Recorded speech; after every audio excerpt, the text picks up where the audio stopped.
제6과 일곱인의 비밀 2 요한계시록 6장 주제절 땅의 임금들과 왕족들과 장군들과 부자들과 강한 자들과 모든 종과 자유인이 굴과 산들의 바위 틈에 숨어 산들과 바위에게 말하되 우리 위에 떨어져 보좌에 앉으신 이의 얼굴에서와 그 어린 양의 진노에서 우리를 가리라. 그들의 진노의 큰 날이 이르렀으니 누가 능히 서리오 하더라. 계시록 6장 15에서 17절 말씀. 시작하는 말. 페르시아의 지밀의 왕은 역사를 읽어 그 속에서 나라를 다스리는 교훈을 배우고 싶었다. 그는 학자들에게 세계의 역사를 수집하여 정리해 오도록 명령하였다. 지명을 받은 학자들은 온 세상의 역사를 정리하여 20년 후 12마리의 코끼리에 방대한 양피지 책을 싣고 나타났다. 그러나 왕은 그것을 다 읽을 엄두를 내지 못했다. 그것을 간단히 요약해 오라고 했더니 학자들은 10년 후 한 마리의 코끼리에 양피지들을 싣고 나타났다. 왕은 이제 늙고 병들어서 그것을 읽어낼 수가 없었다. 왕은 다시 요약해 오도록 명령했다. 5년 후 학자들은 방대한 세상의 역사를 한 권으로 요약해서 가져왔으나 왕은 그것도 보지를 못하고 숨을 거두었다. 요한계시록은 단 몇 문장으로 2000년의 역사를 기록하고 있는 특별한 책이다. 6장부터 시작되는 일곱인 사건은 특별히 복음 전파와 교회의 역사를 다루고 있다. 참고, 제6장에서는 일곱인에 대하여 연구하게 된다. 제4장에서 요한은 열린 문을 통하여 들어가서 하늘 보좌의 영광과 천사들의 찬송을 친히 바라보고 들을 수 있는 특권을 누렸다. 제5장에서 요한은 하나님의 보좌 앞에 서 있는 어린 양을 보며 장로들과 천사들과 만물이 부르는 대찬양의 합창을 들었다. 제6장에서 어린 양이신 그리스도께서는 두루마리 책을 취하여 즉시로 봉해진 인들을 떼기 시작했는데 요한은 각 봉인이 떼어질 때마다 그 눈앞에 전개되는 놀라운 장면을 기록하고 있다. 첫째 인부터 넷째 인까지를 뗄 때마다 각각 흰 말, 붉은 말, 검은 말, 청황색 말이 나온다. 색깔로 보아서 무엇인가 점점 나빠지고 있는 불길한 징조다. 순결과 승리를 나타내는 흰색이 유혈을 상징하는 붉은색, 죽음과 재앙을 상징하는 검은색, 그리고 완전한 부패를 나타내는 청황색으로 변해가고 있다. 이인의 말은 분명히 복음의 전파와 관계가 있다. 검과 흉년과 사망과 땅의 짐승은 복음을 거절하는 사람들에게 내리는 하나님의 심판이다. 그리고 점점 상황은 나빠지고 있다. 일곱인을 일곱 교회와 같이 교회사적인 사건으로 본다면 교회사는 이런 타락의 슬픈 역사였다. 승리의 면류관을 쓰고 순결한 흰말을 타고 나가서 이기고 또 이기고 하던 복음의 전성시대, 초대교회를 지나자 교회는 유혈의 핍박과 분쟁에 휩싸였다. 핍박이 끝난 후 교회는 교황권이 일어나고 세속적인 권력을 잡은 후에는 영적으로 죽어가기 시작하였다. 그리고 그 시체는 중세의 암흑시대에 완전히 썩어 부패하기 시작하였다. 하나님께 순종하는 백성은 무수히 죽임을 당하였다. 다섯째 인을 떼실 때 이제는 빨리 세상을 심판해달라고 호소하는 순교자들에게 잠시 동안만 기다리라고 말씀하신 어린 양은 여섯째 인을 떼신 후에 드디어 이 땅에 재림하신다. 일곱 교회가 요한 당시부터 종말에 이르기까지 하나님의 백성이 당할 경험과 처지 그리고 하나님의 권면을 기록한 것이라면 일곱인도 역시 일곱 교회와 같이 세계의 종말 때까지 전개되는 각 시대의 사건들을 계시로 보여주신 것일 것이다. 인치는 일이 시대적 사건이라는 하나의 강력한 증거는 본문에 나타난다. 즉 하나씩 인을 뗄 때마다 상황이 나빠지다가 마침내 여섯째 인을 뗄 때에 하늘은 두루마리가 말리는 것 같이 떠나가는 마지막 종말적 사건이 벌어지기 때문이다. 특별히 일곱인은 시대별로 종교적 사건들을 기록한 것으로 사도 시대로부터 그리스도의 재림시까지의 모든 교회 역사를 포함하는 것으로 보는 것이 정당하다. 일곱인도 편의상 구분을 위하여 연대를 적어 놓았지만 절대적인 것이 아니며 시대별로 이해하는 것이 바람직하다. 첫째 인을 떼심.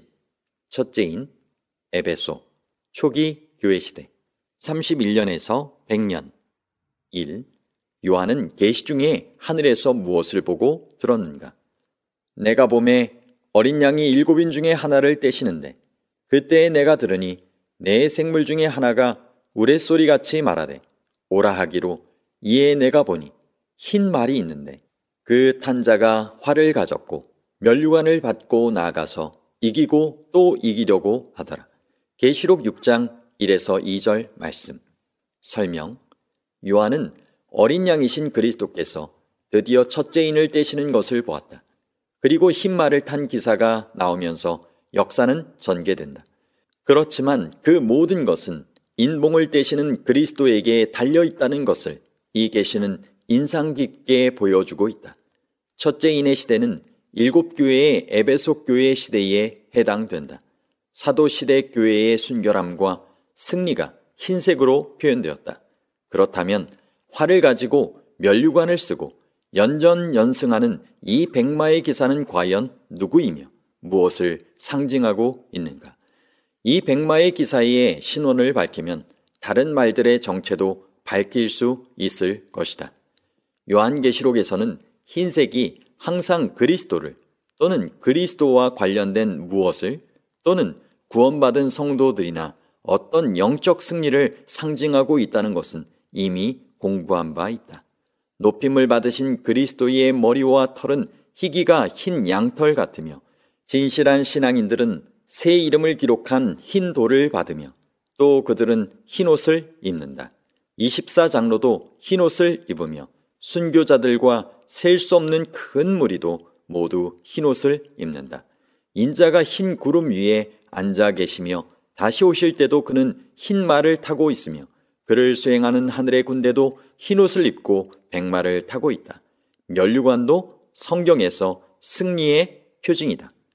하나님의 백성은 생명의 면류관을 받는다.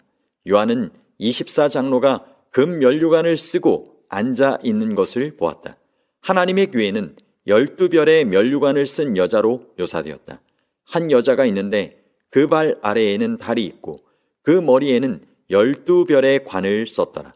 그리고 마침내 그리스도께서 다시 오실 때도 금 면류관을 쓰고 오실 것이다. 그러므로 요한계시록 6장 2절에 나타나는 흰 말을 타고 면류관을 받은 백마의 기사는 그리스도나 그리스도와 관련된 어떤 것이라고 해석할 수 있다. 즉, 흰 말을 타고 면류관을 받은 기사의 이미지는 신구약, 그 중에서도 특히 요한계시록을 통해 볼 때 그리스도의 승리와 재림을 나타내고 있다고 본다. 그러나 둘째인, 셋째인, 넷째인의 기사가 모두 어떤 인물을 나타내는 것이 아니라 전쟁, 기근, 죽음 같은 추상적 개념을 나타내는 것으로 봐서 첫째인의 백마의 기사도 그리스도 자신이기보다는 그리스도에 관한 어떤 사건이나 기별을 의미한다고 볼 수 있다. 그렇다면 그것은 무엇일까? 그리스도와 같은 순결한 성격을 가지고 온 땅에 두루다니며 그리스도를 증거하고 이기고 또 이기는 것은 무엇일까? 그것은 복음이다. 1세기의 복음은 짧은 세월 동안 전 로마 세계로 퍼져나갔다. 복음은 모든 핍박과 방해를 이기고 또 이겼던 것이다. 둘째인을 떼심. 둘째인 서머나 박해시대 100년에서 313년. 2. 둘째인을 떼시자 무슨 일이 생겼는가? 둘째인을 떼실 때에 내가 들으니 둘째 생물이 말하되 오라 하니 이에 다른 붉은 말이 나오더라. 그 탄자가 허락을 받아 땅에서 화평을 제하여 버리며 서로 죽이게 하고 또 큰 칼을 받았더라. 계시록 6장 3에서 4절 말씀. 설명. 어린 양이 둘째인을 떼자 보좌를 받들고 있는 둘째 생물이 나오라는 명령을 내리고 이번에는 붉은 말이 등장하였다. 흰색이 승리와 순결을 나타낸다면 붉은색은 타락과 전쟁과 피를 암시하고 있다. 우리는 첫째 인을 그리스도의 능력, 즉 복음을 상징하는 것이라고 결론을 내린 바 있다. 그렇다면 붉은 말을 탄 기사의 정체는 무엇일까? 성경과 기독교의 역사는 복음이 들어가는 곳에는 선과 악이 갈라지며 필연적인 핍박이 따르는 것을 우리에게 가르쳐준다. 복음이 승리의 승리를 거듭하자 악의 세력들은 크게 위협을 느끼고 그리스도인들을 박해하기 시작하였다. 둘째인의 시대는 7교회의 서머나 교회에 해당하는 것으로서 AD 100년경부터 콘스탄티누스 황제가 기독교를 공인하는 밀라노 칙령을 내리는 AD 313년까지의 기간이라고 볼 수 있다. 이 기간은 교회가 이단설과 세상과의 타협 때문에 고통을 받던 때요, 신실한 그리스도인들에게는 많은 핍박이 있었던 때로서 땅에는 화평이 없었다. 예수께서 내가 세상에 화평을 주러 온 줄로 생각하지 말라. 화평이 아니요 검을 주러 왔노라고 말씀하신 것처럼 도처에서 순교자의 피가 흘려졌다. 붉은 말은 큰 칼을 받았다. 그것은 성도들을 죽이기 위한 큰 권세를 의미한다. 순교자의 붉은 피가 곳곳에서 흘렀던 시대였다. 그러나 위로를 받는 것은 그 모든 것이 하나님의 허락 안에 있다는 사실이다. 허락을 받는다는 것은 하나님께서 그런 고통을 주신다는 것이 아니라 하나님께서 그의 백성이 당하는 모든 핍박과 고통을 다 아신다는 의미이다. 셋째인을 떼심. 셋째인 버가모 세속화 시대 313년에서 538년. 3. 셋째인을 떼실 때에 무슨 일이 일어났는가? 셋째인을 떼실 때 내가 들으니 셋째 생물이 말하되 오라 하기로 내가 보니 검은 말이 나오는데 그 탄 자가 손에 저울을 가졌더라. 내가 내 생물 사이로부터 나는 듯한 음성을 들으니 이르되 한 데나리온의 밀 한 대요 한 데나리온의 보리 석 대로다. 또 감람류와 포도주는 해치지 말라 하더라. 계시록 6장 5에서 6절 말씀. 설명.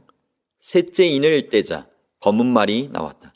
검은색은 죽음과 재앙을 의미하는 것으로 흰 빛과는 정반대의 색이다. 첫째 인의 흰빛이 순결과 승리를 의미하는 것이라면 셋째 인의 색깔은 그 반대로 타락과 어두움을 의미하는 것이다. 검은 말을 탄 자가 손에 저울을 가졌고 한 데나리온의 밀 한 대요 한 데나리온의 보리 석 대라는 것은 한 데나리온이 하루의 품삯이기 때문에 밀과 보리의 가격으로는 아주 비싼 것으로서 극심한 기근을 말하고 있다. 이것은 그 당시 말씀에 대한 영적 기근이 아주 심했던 것을 나타낸 것이라고 볼 수 있다. 우리가 복음을 거절할 때 겪는 영적 기근을 아모스는 다음과 같이 잘 묘사하고 있다. 주 여호와의 말씀이니라. 보라, 날이 이를지라. 내가 기근을 땅에 보내리니 양식이 없어 주림이 아니요 물이 없어 가람이 아니요 여호와의 말씀을 듣지 못한 기갈이라. 사람이 이 바다에서 저 바다까지 북쪽에서 동쪽까지 비틀거리며 여호와의 말씀을 구하려고 돌아다녀도 얻지 못하리니 그날에 아름다운 처녀와 젊은 남자가 다 갈아여 쓰러지리라. 아모스 8장 11에서 13절 말씀. 셋째 인의 시대는 7교회 시대로 보면 버가모 교회 시대에 해당된다. 즉 콘스탄티누스 황제가 기독교를 승인한 때부터 로마 교황권이 성립된 기원 후 6세기까지를 말하는 것이다. 이 시대의 교회는 자유를 얻었고 권력의 비호와 특혜를 누리게 되었지만 교회는 그 순결을 잃게 되는 비싼 대가를 치렀다. 콘스탄티누스 황제는 야심만만한 사람이었다. 그는 기독교로 전 로마의 통일과 안정을 꾀하였지만 다른 이교들의 여러 제일과 관습들을 기독교 안에 혼합시켰다. 그래야 이교의 습관에 익숙한 사람들이 기독교로 개종한다 해도 큰 반발이 없을 것이었다. 그리하여 콘스탄티누스 이후의 시대는 죽은 성도나 성물 숭배 같은 미신이 교회 안에 현저히 유행되었으며 거룩하게 지켜졌던 안식일은 일요일로 대체되었고 크리스마스나 부활절 풍습 같은 이교의 의식과 기념일들이 교회의 기념일로 자리 잡게 되었다. 순수한 그리스도적 신앙은 거의 그 빛을 잃게 되었고 그 본질은 부패되어 갔다. 이 시대는 성직자들이 성경 해석과 의식 집행의 전권을 행사하고 일반 사람들은 성경 말씀에 접근하기도 어려웠다. 이 시대는 말씀의 기근과 영적 기근이 심했던 시대였다. 그러나 희망이 없는 것은 아니었다. 감람유와 포도주는 해치 말라고 하였다. 감람유와 포도주는 성령의 사랑과 선물, 믿음과 사랑과 순결 같은 그리스도인의 미덕을 나타내는 것이다. 감람유와 포도주는 해치지 말라고 한 소리는 하늘 보좌로부터 나온 소리이다. 극심한 고난과 말씀의 기근 속에서도 그리스도인들이 믿음과 사랑을 잃지 않기를 바라시며 신음하고 있는 성도들을 돌보시는 하나님의 사랑을 알 수 있다. 넷째 인을 떼심. 넷째 인 두아디라. 암흑시대 538년에서 1517년. 4. 넷째 인을 떼실 때는 무슨 일이 있었는가? 넷째 인을 떼실 때 내가 넷째 생물의 음성을 들으니 말하되 오라 하기로 내가 봄에 청황색 말이 나오는데 그 탄자의 이름은 사망이니 음부가 그 뒤를 따르더라. 그들이 땅 4분의 1의 권세를 얻어 검과 흉년과 사망과 땅의 짐승들로서 죽이더라. 계시록 6장 7에서 8절 말씀. 설명. 청황색은 특별한 색깔이다.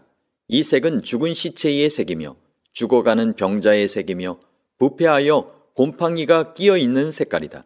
더군다나 그 탄자의 이름은 사망이었으며 음부가 그 뒤를 따르고 있었다. 둘째와 셋째 인의 상태가 최고로 악화된 것이 넷째 인이다. 복음을 거절한 사람들의 최악의 상태요, 죄의 결과를 여실히 보여주는 것이다. 넷째 인의 장면에는 권력자가 폭력을 사용할 것이며 많은 학살과 희생이 있을 것을 예고하는 무서운 장면이 나온다. 그래서 넷째 인은 7교회 두아디라 교회 시대와 일치한다. 로마 교황권이 극성하여 참혹한 박해를 하던 시대, 즉 AD 538년경으로부터 16세기 종교개혁자들이 일어나 교황제도의 부패 행포를 적발하기 시작한 때까지의 긴 암흑시대를 말하는 것이다. 암흑시대 동안 로마 교황권의 결정으로 수많은 사람이 종교재판에 회부되었으며 화영장의 이슬로 사라졌고 교회는 타락을 거듭하였다. 교황권이 저지른 여러 잘못에 대하여는 이미 교황 요한 바로 2세가 공개적으로 참여한 바 있으며 역사가들이 교황권의 전성시대를 암흑시대라고 부르는 것으로 보아 그 심각성이 어떠하였는가를 짐작하게 해준다. 로마 교황권의 대낮은 세상에 있어서는 깊은 밤이었다. 저희가 땅 4분의 1의 권세를 얻었다고 했다. 4분의 1이나 3분의 1 같은 수는 크기나 세력에 있어서 상당한 비중을 차지하는 것을 나타낼 때 사용되고 있다. 그들의 세력이 크고 무서운 것이기는 하지만 그들 스스로의 힘이 아니라 그 권세는 외부의 존재로부터 얻은 것이었다. 하나님께서 그들에게 그런 권세를 주실 리가 없으니 그들에게 힘을 실어주는 존재가 누구인가는 자명해진다. 그러나 그들의 권세도 땅 4분의 1에 제한되는 것으로서 결국은 하나님의 통제 아래 있음을 말해준다. 그들이 검과 흉년과 사망과 땅의 짐승들로서 사람들을 죽였다고 했다. 검과 흉년과 사망과 땅의 짐승은 구약에서 심판과 재앙의 이미지로 자주 쓰이고 있는 표현으로 암흑시대 동안에 수많은 순교자가 어떻게 죽어갔는가를 잘 보여주고 있다.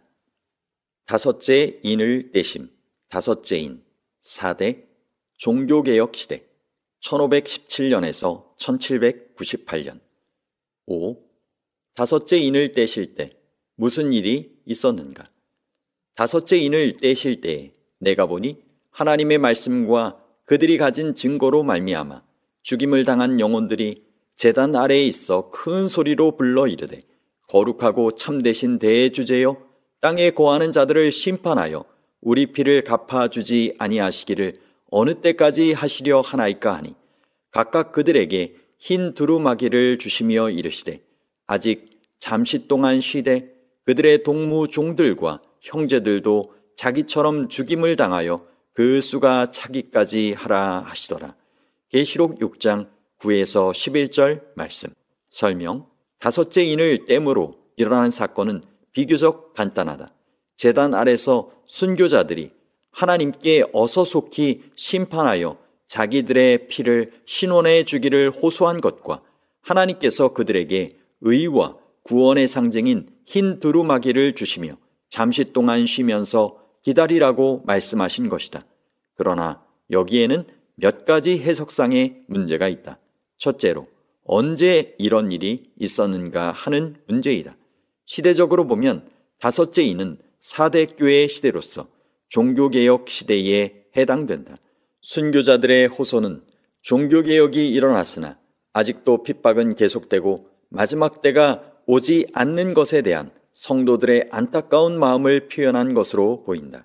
그러나 이런 부르짖음은 전 역사를 통하여 하늘로 올라갔으며 이 부르짖음은 여전히 진행형이다. 왜냐하면 재림이 아직 이르지 않았기 때문이다. 둘째로, 죽임을 당한 영혼들이 실제로 부르짖었는가 하는 문제이다. 성경에 의하면 사람이 죽으면 흙으로 돌아가고 영혼이란 것이 따로 존재하지 않기 때문이다. 산자들은 죽을 줄을 알되 죽은 자들은 아무것도 모르며 범죄하는 그 영혼은 죽으리라. 주께서 그들의 호흡을 거두신즉 그들은 죽어 먼지로 돌아가니이다. 그러므로 이것은 의인법을 사용한 것에 불과하다. 만일 이 영혼들이 구원받아 상급을 받고 하늘에 살고 있는 영혼들이라면 자기들의 피를 신원하여 달라고 애소할 리가 없다. 이미 하늘의 복락을 누리고 있기 때문이다. 그러므로 영혼불멸을 믿는 신앙, 즉 사람이 죽으면 그 영혼이 천국과 지옥으로 간다고 하는 사상은 지극히 위험한 생각이며 비성경적이다. 영혼불멸을 믿으면 부활은 의미가 별로 없다. 부활은 절대적인 죽음과 무에서 다시 살아날 때만 의미가 있는 것이지 이미 하늘에서 복락을 누리며 살고 있는 영혼이 다시 부활한다는 것 자체가 이상한 일이기 때문이다. 영혼불멸을 믿으면 재림도 그 빛을 잃고 마지막 심판도 필요 없는 것이 된다. 그렇게 되면 성경의 중요한 교리가 모두 무너지는 것이다.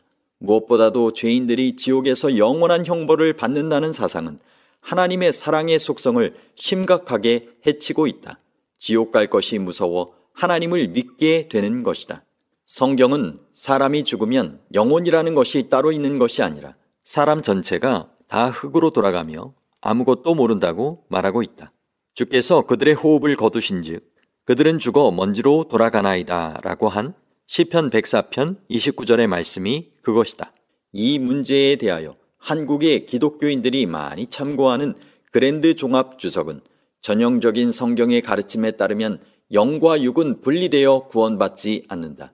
즉 인간은 영과 육이 하나로 되어 있는 전인적 존재이기 때문에 구원에 있어서도 영과 육이 함께 구원을 받는다고 올바른 해석을 내리고 있다. 프랑스의 유명한 신학자 오스카 쿨만은 그의 책 영혼불멸과 죽은 자의 부활에서 오늘날 기독교의 가장 큰 오류 가운데 하나는 영혼불멸을 믿는 것이라고 하였다. 영산장로교회 이재훈 목사는 성경을 100번 통독한 다음에야 비로소 영혼이 천국과 지옥으로 간다고 가르친 것이 성경에 근거가 없는 오류임을 발견하고 잘못을 바로잡는 뜻에서 인간의 사후세계라는 책을 저술하였다. 그렇다면 제단 아래서 울부짖는 이 영혼들은 도대체 누구란 말인가? 여기서 제단이라는 말은 순교자들을 하나님께 바쳐진 제물로 여기기 때문에 사용되었을 것이다. 요한계시록의 많은 부분은 상징이나 표상으로 되어 있다. 실제로 하늘에 백마의 기사나 청황색 말이 있는 것이 아니다. 그러므로 제단 밑에서 울부짖는 사람들의 이야기도 실제로 그런 일이 있다는 것이 아니라 의를 위하여 살다가 억울하게 죽은 많은 사람을 하나님께서 결코 잊지 않으시고 구원하실 것이라는 보증을 상징적으로 말한 것이다. 대주제라는 칭호는 하나님께만 사용되었다. 상징적으로 순교자들의 피는 마지막 심판의 날을 고대하고 있다. 그들은 그들의 피가 올바르게 흘려졌다는 것을 심판의 날에 알고 싶어한다. 그러나 악의 세력은 여전히 세상을 압도하고 하나님의 개입은 너무나 미미한 것 같다. 그래서 순교자들의 피들이 어서 속히 심판의 날이 오기를 기다린다는 것이다. 그러나 하나님의 뜻은 다르다. 하나님은 그들에게 잠시 동안 기다리라고 말씀하신다. 아무리 혹독한 시험이나 핍박이라 하더라도 잠시일 뿐이다. 잠시는 언제까지인가? 그들의 형제들도 그들처럼 죽임을 당하여 그 수가 차기까지이다. 이 말씀은 순교자들의 수가 정해 있어서 앞으로 더 많은 사람들이 죽을 때까지 기다린다는 말이 아니다. 사탄의 사악한 계획이 충분히 드러나고 하나님의 의로우심이 입증되는 그때까지를 말하는 것이다. 여섯째 인을 떼심. 여섯째인 필라델비아 재림운동시대 1798년에서 1844년, 라오디게아 종말시대 1844년부터. 6. 여섯째 인을 떼실 때 땅과 하늘에는 무슨 일이 일어났는가? 내가 보니 여섯째 인을 떼실 때 큰 지진이 나며 해가 검은 벌로 짠 상복같이 검어지고 달은 온통 피같이 되며 하늘의 별들이 무화과나무가 대풍에 흔들려 설익은 열매가 떨어지는 것 같이 땅에 떨어지며 하늘은 두루마리가 말리는 것 같이 떠나가고 각 산과 섬이 제자리에서 옮겨지매. 계시록 6장 12에서 14절 말씀. 설명. 여섯째 인의 시대는 7교회의 빌라델비아와 라오디게아 교회의 시대에 해당된다. 여섯째 인을 떼자 무서운 사건이 연속하여 일어난다. 지상에서는 큰 지진과 아울러 하늘에서는 놀라운 천체의 징조들이 나타난다. 그리고 마침내 하늘이 종이축이 말리는 것 같이 떠나가고 산과 섬들이 이동하는 일대 격변이 일어난다. 구약 성경에 보면 하나님께서 강림하실 때는 땅이 흔들리고 천체들이 빛을 잃었다. 그때에 달이 수치를 당하고 해가 부끄러워 하리니 이는 만군의 여호와께서 시온산과 예루살렘에서 왕이 되시고 그 장로들 앞에서 영광을 나타내실 것임이라. 감람산 강화라고 부르는 마태복음 24장에서도 예수께서는 재림의 장면을 묘사하면서 여섯째 인의 언어와 똑같은 어휘를 쓰고 있다. 그날 환란 후에 즉시 해가 어두워지며 달이 빛을 내지 아니하며 별들이 하늘에서 떨어지며 하늘의 권능들이 흔들릴 것이다. 예수께서도 하나님의 임재 때 일어나는 징조를 묘사하는 구약 성경의 언어를 그대로 사용하신 것이다. 그렇다면 여섯째 인의 사건들은 상징인가 아니면 실제로 일어날 사건인가? 예수께서 임하시는 것이 상징이 아닌 것처럼 그 징조들도 상징이 아닌 것이 확실하다.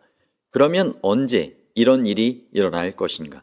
여섯째 인의 시대를 역사적 사건으로 보는 학자들은 여섯째 인을 빌라델비아 교회 시대와 일치시키고 큰 지진을 1755년 11월 1일에 스페인의 리스본에서 발생하여 6만 명의 사망자를 낸 리스본 대지진으로 보기도 한다.